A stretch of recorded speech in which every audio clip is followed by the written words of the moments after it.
రాజన్న సిరిసిల్ల జిల్లా రుద్రంగి మండలంలో నాగుల పంచమి వేడుకలు ఘనంగా జరిగాయి. మండలంలోని వెంకటేశ్వర ఆలయం, శివాలయం, అయ్యప్ప దేవాలయం తదితర ఆలయాల ఆవరణలో నాగుల పంచమి సందర్భంగా మహిళలు పెద్ద ఎత్తున తరలివచ్చి పుట్టల పాలు పోసి నాగదేవతకు మొక్కులు చెల్లించుకున్నారు. పూలు, పండ్లు, పసుపు, కుంకుమలు సమర్పించి కొబ్బరికాయలు కొట్టి ప్రత్యేక పూజలు చేశారు.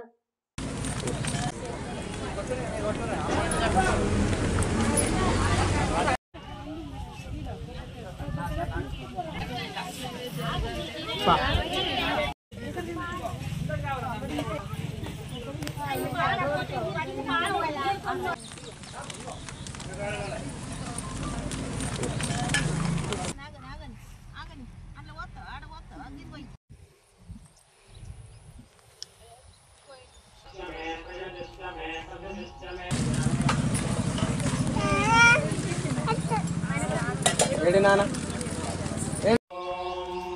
Mila,